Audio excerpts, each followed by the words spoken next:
Hey, welcome back to Common Sense OT Security. Before we start with today's topic, here is an important announcement. We will move this webcast to noon Eastern. So a couple of hours later, noon Eastern means 9 a.m. for the guys and gals at the West Coast and 6 p.m. for our good people in Europe. So let's get to the thick of it, the dam of doom. I would allege that everybody watching this show is aware of this incident that happened in Norway, and certainly we need to check it out. We need to figure out what actually happened. In order to do this, we are just going to the reporting that everybody, I think, has seen. So, ReadyFlow reports 1 week password full access control. Full access control? Well, we get to that. Inside the 2025 cyber attack on Norway's dam. Wow, I mean, look at that dam. That's a lot of water that's coming down there. Allegedly, we are talking about an extra 500 liters per second, which is around 125 gallons per second, above normal. Unfortunately, they don't actually tell us what normal is. They do tell us that the riverbed can handle up to 20,000 liters per second. But we don't know what's normal. So actually, we have no idea how much it was, but I can tell everybody can see this looks like a lot of water. So let's get to the next news item. Look at that dam. Oh, that's a different dam. What is that? But it's an impressive lake, I have to tell you. So this is industrial cyber. That's an impressive lake, and also that dam that looks like a lot of water. What else do we have? Oh, there is yet another dam. now we are getting confused, but a lot of water. I can tell you that. Ooh, it gets worse and worse. Web access to dam valves enable manipulation. Look at that water. I can tell you that's more than 125 gallons per second. Ooh, hackers rip open valves of a dam. Man, I mean, now I'm getting really scared. Look at all that water. I mean, all those residential buildings in the neighborhood, they must be totally underwater. And now it gets really bad, right? So this is no longer, we are no longer talking about something insignificant. I'm actually wondering why this hasn't been reported more broadly, because look at all that water. Certainly, the interesting topic at this point is all these outlets are showing us different dams. Why is that? I mean, maybe they think that's the dam in Norway. Maybe they don't. But I can tell you one thing. It's actually very simple to find a picture of the actual dam that was breached in a couple of seconds. If you do that, you will arrive at this picture. This is the actual dam that was hacked, okay? And if you are in OT security for a couple of years, it will ring a bell. You will be reminded of the cyber attack against the Bowman Dam in upstate New York, which is of similar size. So that was also beaten to death in the media. And when you checked out the actual object, you thought, well, that's not a real significant dam. That's a small floodgate. And well, we arrive at a similar conclusion here. If you look closely, you can even see how shallow the water is here. Okay, so that is quite a difference from all those other pictures that we have seen, right? So why is that? And I think you can already guess why that is. This is pure sensationalism. And it's evil sensationalism, because You can find this picture within seconds.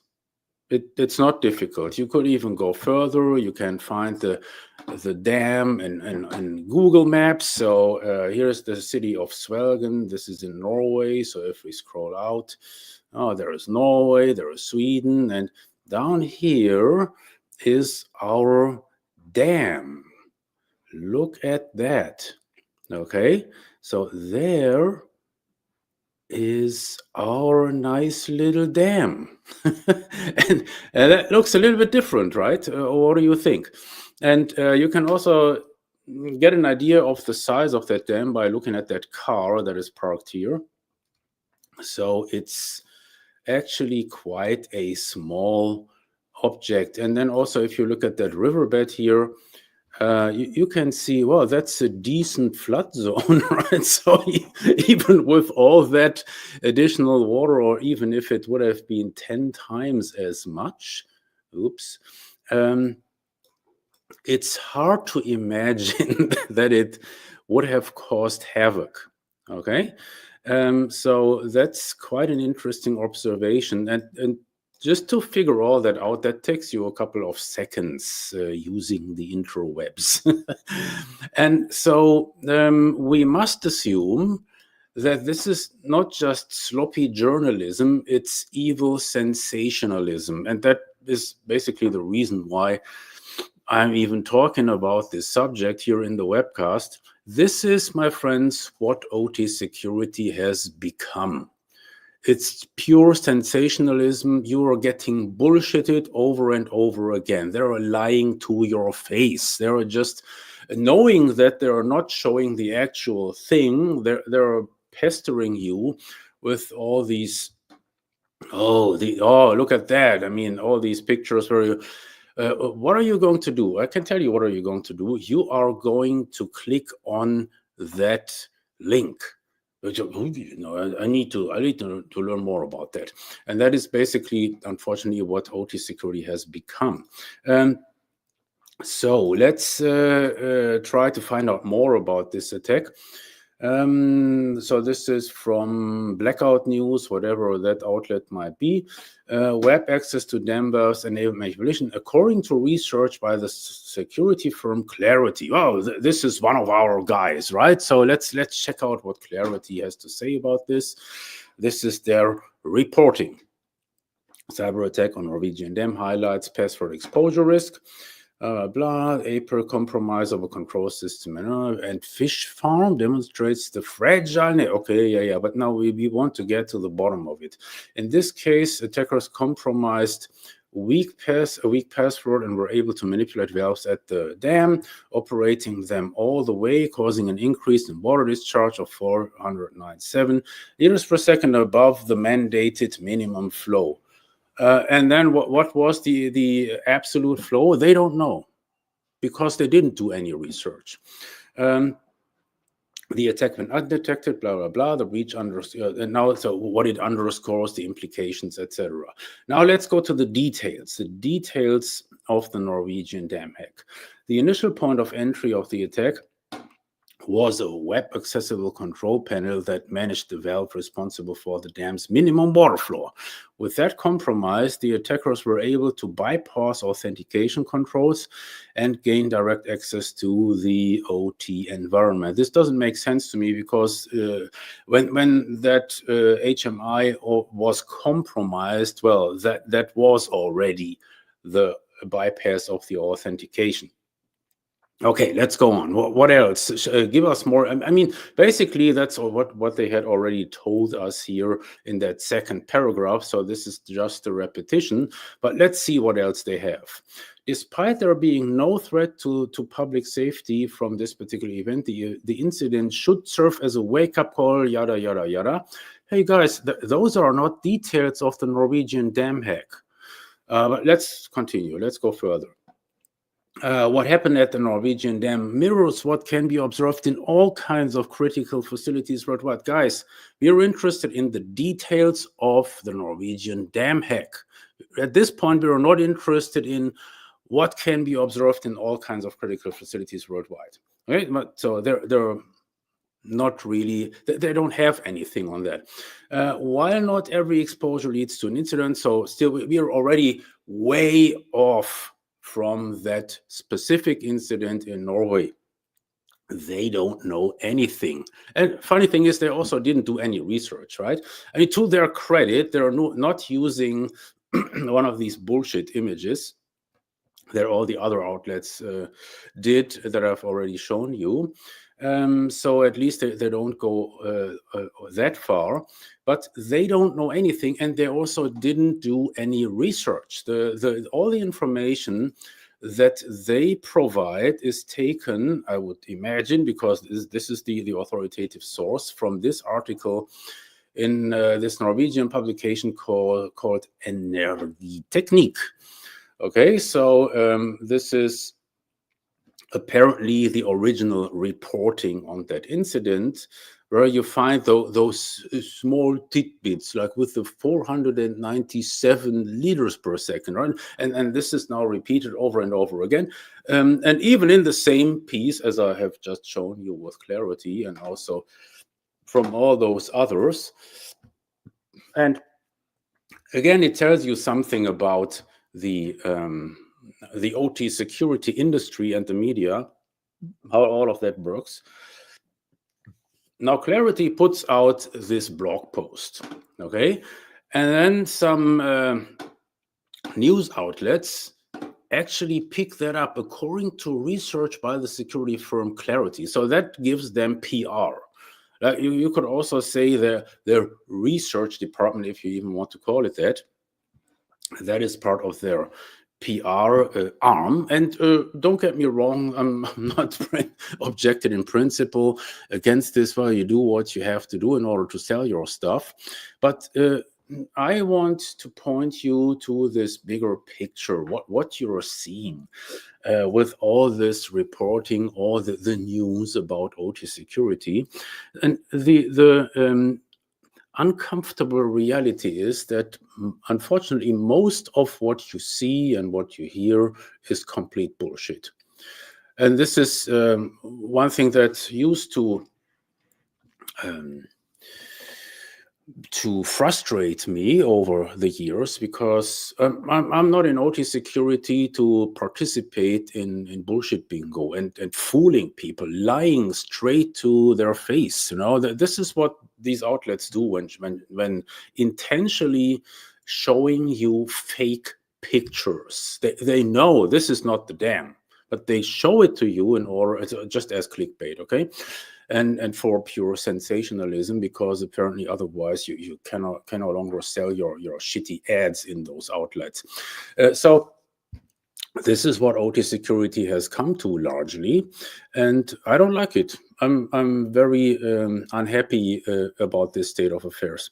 And to sum this up, so here's let's try to spin this around and give you some ideas, some guidance on how to navigate this landscape of OT security that unfortunately is mostly driven these days by sensationalism and by just hyping up trivial attacks or attack attempts. This is what you hear constantly. And it acts as a wake-up call. And I mean, how many times did we hear that over the last 2 decades? So this is a wake-up call. Stuxnet is a wake-up call. Now this shitty dam in Norway that didn't cause any damage is also a wake-up call. Everything is a wake-up call. Unfortunately, the industry largely is still asleep. So let me try to give you some ideas how to deal with that. What I suggest you to do is whenever you come across a new report, this happened, that happened, and certainly you will see that over the next couple of weeks. So, and here is what I suggest to do. First, so you should ask 2 questions. You should interpret and assess that type of reporting using 2 questions. The first question is, what damage was done? And this is very simple to answer most of the time. In this case, the answer is Zero damage was done. Nothing. Because even though with 125 gallons above normal, no damage was done. The second question is, what would have prevented the attack? This gives you, or even the attack attempt, and that gives you the real handle on the sophistication of the attack, or of the seriousness. So is that something that you should even bother about? And in this case, it's again rather simple. They had their HMI on the public internet, apparently protected, quote unquote, with a weak password. We don't know exactly what that password was. Maybe it was a default password, but most likely it was something that could easily be hacked using automation. Because don't imagine some hacker or whatever nationality, right? Allegedly, this Russian hacker group might be behind that. I think that's also BS. Whatever the perpetrator might have been, don't imagine them or he or she to spend hours on the keyboard experimenting with different passwords. So that is not a thing in 2025. What you should expect is some kind of automation, some script that iterates through a list of the well-known passwords that could include password. It could include 1, 2, 3, 4. It could certainly include the default password for that particular make and model of the HMI. So that is what you would expect. And that, my friends, is for me not a case that we should even be talking about. If you are so stupid, if you are such a fucking moron that you put your HMI on the internet with such a weak protection, I can't help you. You're not a case for OT security, right? So this is total negligence, and you could probably be a case for, I don't know, unemployment. You should not work in such an environment. Apparently, this is beyond your intellectual capacity. So that's what I make out of this particular attack, and also in general. Again, this is what I would suggest to do whenever you hear about the next cyber physical attack, OT attack against critical infrastructure. What damage was actually achieved, and how would that attack have been prevented? Two very simple questions, and they will help you to navigate through this labyrinth, through this maze of bullshit, which is, I think, very important, because there are so many real difficult problems to solve in OT security, and you don't want to get your attention to be taken away from those by having you spending time on bullshit. Certainly that will not stop all the vendors and all government agencies, etc., to perpetuate this nonsense in their slide decks, right? So, and these charts, where they show all the cyber physical attacks on the record. So I promise you, I predict this one will stick. And have you heard of that Norwegian dam hack, 2025, and 497 liters per second over the allowed minimum or whatever. So they're just feeding you the BS. And apparently there is no way to stop that. I have called those BS charts out a couple of times, like I don't want to even go back to that. Usually you find a couple of nonsense in there that is debunked, like the old SMAR cyber attack. The hackers wanted to poison the city. No, complete nonsense. It wasn't even an attack. It was an employee who actually did the manipulations, and no, nothing happened. So no damage done. Not even malicious intent, but it's hopeless. So you will see that over and over again into perpetuity, and therefore I think it's important to have that capability to separate the signal from the noise. Unfortunately, 99% of what you see and hear is noise. But certainly there is still the signal, and that is what you need to identify and then act on that. So that is all I wanted to say about this particular incident. And just as another reminder, starting next Tuesday, we will move the time slot to noon Eastern. That would be 9 a.m. West Coast, and it would be 6 p.m. in Europe. See you next week at noon Eastern.